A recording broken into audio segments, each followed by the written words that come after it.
के दृष्टिकोण से काफ़ी महत्वपूर्ण होते हैं। आज का जो हमारा चैप्टर है वह है चैप्टर नंबर 6। ठीक है, चैप्टर नंबर 6 में आज जो हमारा टॉपिक है वह है मेमोरी। ठीक है, देखेंगे आज हम लोग मेमोरी से किस तरह के प्रश्न आप लोग के एग्ज़ाम के दृष्टिकोण से बनते हैं और कौन कौन से प्रश्न काफ़ी महत्वपूर्ण हैं। ठीक है, चलिए शुरू करते हैं हम अपने आज की क्लास को। हमारा पहला प्रश्न कह रहा है कि कंप्यूटर में सूचना किस रूप में स्टोर की जाती है। ठीक है, तो कंप्यूटर में सूचना जो है डिजिटल डाटा के रूप में स्टोर की जाती है। ठीक है, और ये प्रश्न हमारा NICL 2015 और इलाहाबाद बैंक 2010 में पूछा गया है। चलिए हमारा अगला प्रश्न कह रहा है कि कंप्यूटर बंद होने पर भी इसमें सेव किया गया डाटा बना रहता है।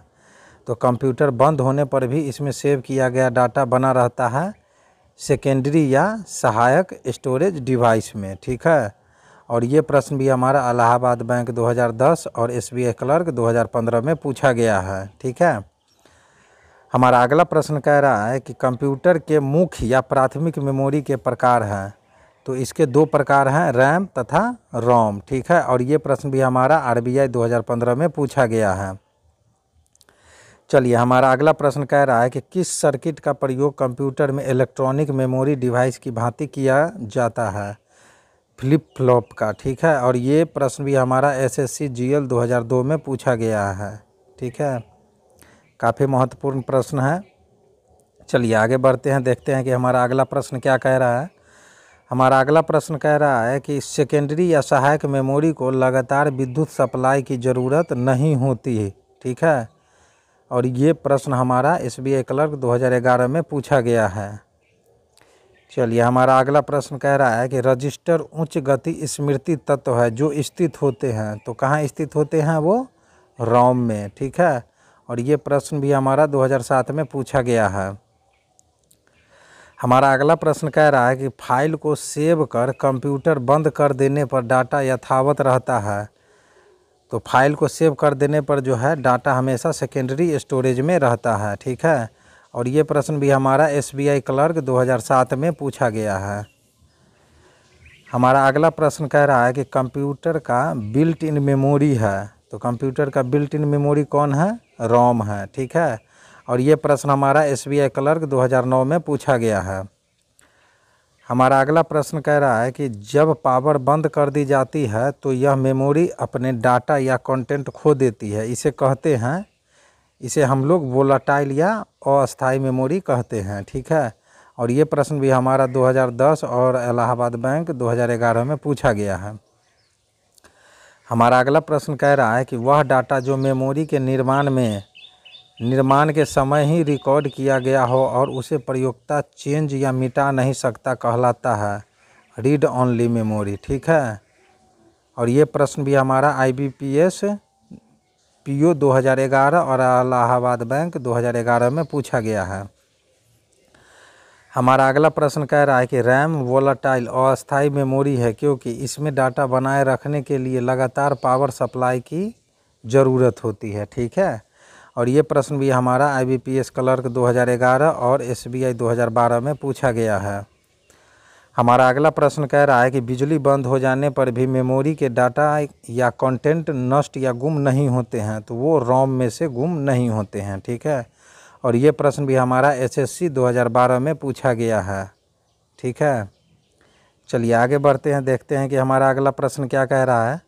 हमारा अगला प्रश्न कह रहा है कि इसमें वोलाटाइल चिप होते हैं जो डाटा या प्रोग्राम को अस्थायी रूप से स्टोर करते हैं। तो रैम में। ठीक है, और ये प्रश्न भी हमारा SBI क्लर्क 2011 और IBPS PO 2011 में पूछा गया है।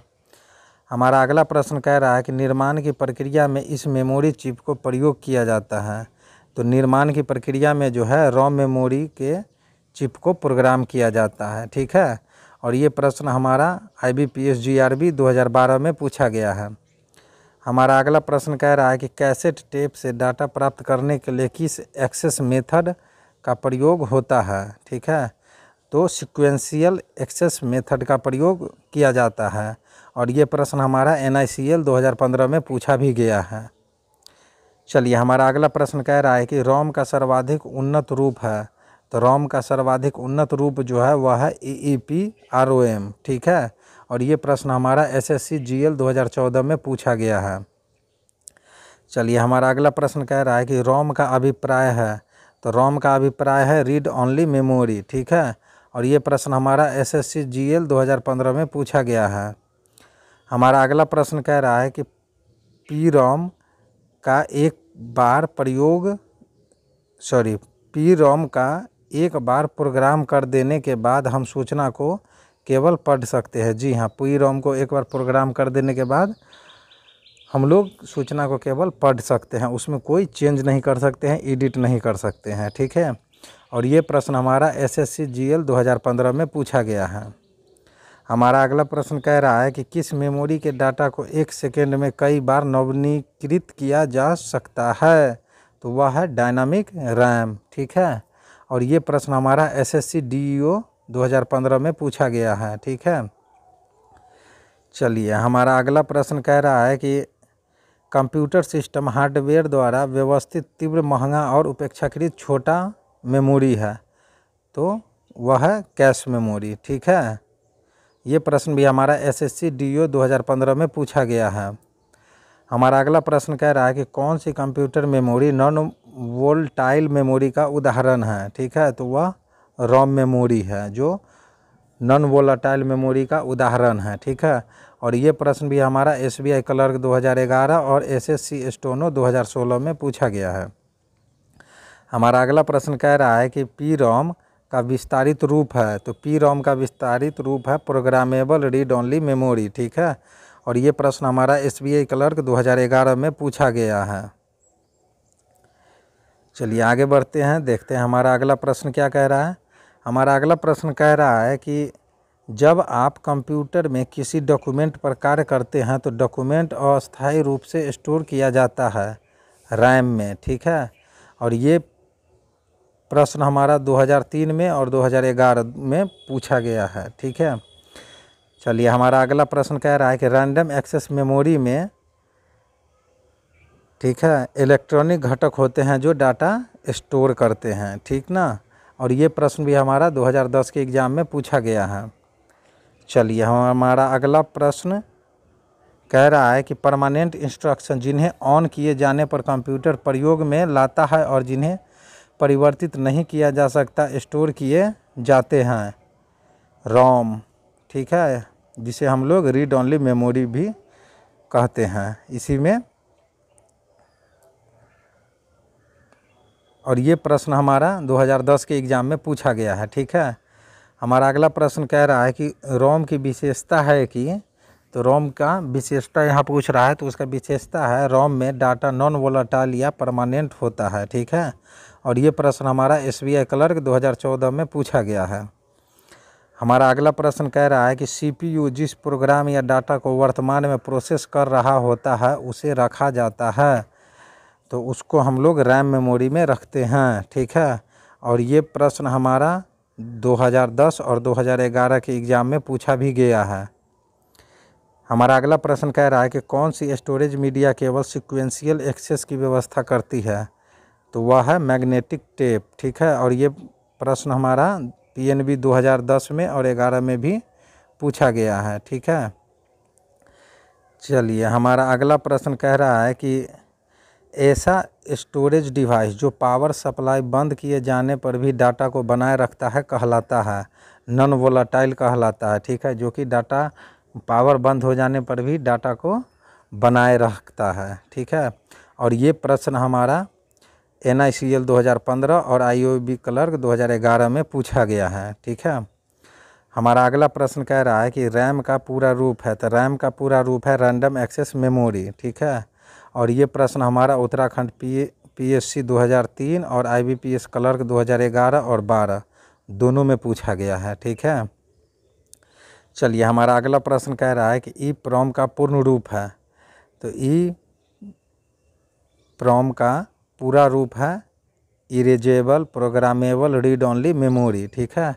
और ये प्रश्न हमारा IBPS क्लर्क 2011 में पूछा गया है।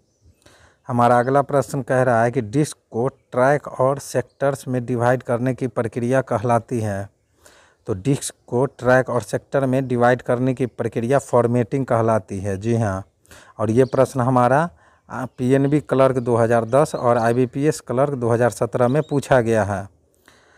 हमारा अगला प्रश्न कह रहा है कि उस डिवाइस को क्या कहते हैं जो डिस्क में रखी सूचना को पढ़ती है और कंप्यूटर मेमोरी में ट्रांसफ़र करती है। उस सूचना को हम लोग डिस्क ड्राइव कहते हैं। ठीक है।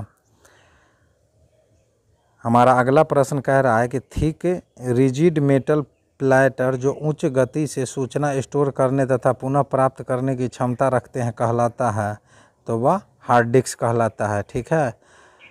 और ये प्रश्न हमारा BOB क्लर्क 2011 में पूछा गया है। ठीक है। चलिए, हमारा अगला प्रश्न कह रहा है कि हार्ड डिस्क किस प्रकार का स्टोरेज डिवाइस है। ठीक है। तो हार्ड डिस्क जो है वह नॉन वोलेटाइल स्टोरेज डिवाइस है। ठीक है। और ये प्रश्न हमारा PNB क्लर्क 2011 और IBPS क्लर्क 2011 में पूछा गया है। हमारा अगला प्रश्न कह रहा है कि फ्लॉपी डिस्क पर भूलवश डाटा मिटने की संभावना से बचाता है, तो उसको हम लोग को राइट प्रोटेक्ट नॉच बचाता है। ठीक है। और ये प्रश्न भी हमारा IBPS क्लर्क 2011 में पूछा गया है। हमारा अगला प्रश्न कह रहा है कि वह मेमोरी डिवाइस जिसमें एक्सेस टाइम डाटा के लोकेशन पर निर्भर नहीं करता है कहलाता है, तो रैंडम या डायरेक्ट एक्सेस मेमोरी कहलाता है। और ये प्रश्न हमारा IBPS PO 2011 में पूछा गया है। हमारा अगला प्रश्न कह रहा है कि कंप्यूटर में hard disk computer switch off होने पर भी सूचना स्टोर रखता है, और ये प्रश्न हमारा 2008 में पूछा गया है। हमारा अगला प्रश्न कह रहा है कि CD-ROM तथा CD-ROM में क्या अंतर है। ठीक है। तो CD-ROM को राइट किया जा सकता है पर CD-ROM को राइट नहीं किया जा सकता है, यही अंतर है दोनों में। ठीक है। और ये प्रश्न हमारा 2010 और 2011 के एग्ज़ाम में पूछा भी गया है। ठीक है। चलिए आगे बढ़ते हैं। हमारा अगला प्रश्न कह रहा है कि बाह्य तथा अस्थायी मेमोरी को कहते हैं, तो बाह्य तथा अस्थायी मेमोरी को हम लोग सहायक मेमोरी, ठीक है, कहते हैं। और ये प्रश्न हमारा 2017 में पूछा भी गया है। हमारा अगला प्रश्न कह रहा है कि रैम एक स्टोरेज यूनिट है, प्राथमिक या मुख्य है, ठीक ना। और ये प्रश्न भी हमारा 2018 में पूछा गया है। हमारा अगला प्रश्न कह रहा है कि CD से आप पढ़ और लिख सकते हैं। जी हाँ, CD से आप पढ़ और लिख सकते हैं। और ये प्रश्न हमारा PNB क्लर्क 2010 में पूछा गया है। हमारा अगला प्रश्न कह रहा है कि CD-ROM का पूरा रूप है, तो CD-ROM का पूरा रूप है compact disc read only memory, ठीक है, compact disc read only memory. और ये प्रश्न हमारा 2002 और 2010 के एग्ज़ाम में पूछा गया है, ठीक है। हमारा अगला प्रश्न कह रहा है कि CD तथा DVD उदाहरण है, तो CD तथा DVD उदाहरण है ऑप्टिकल डिस्क का, ठीक है। और ये प्रश्न हमारा BOB क्लर्क 2011 और SBI क्लर्क 2015 में पूछा गया है। हमारा अगला प्रश्न कह रहा है कि CD-ROM डिस्क पर पहले से स्टोर सूचना को मिटाकर बार बार लिखा जा सकता है। जी हाँ, CD-ROM डिस्क पर जो है पहले से स्टोर सूचना को मिटाकर बार बार लिखा जा सकता है। और ये प्रश्न भी हमारा IOB क्लर्क 2011 में पूछा गया है, ठीक है। तो ये थे आज के हमारे कुछ महत्वपूर्ण प्रश्न जो कि आप लोग के एग्ज़ाम के दृष्टिकोण से काफ़ी महत्वपूर्ण थे। मिलते हैं हम लोग अपने अगले वीडियो में नए प्रश्नों के साथ। तब तक के लिए जय हिंद, जय भारत।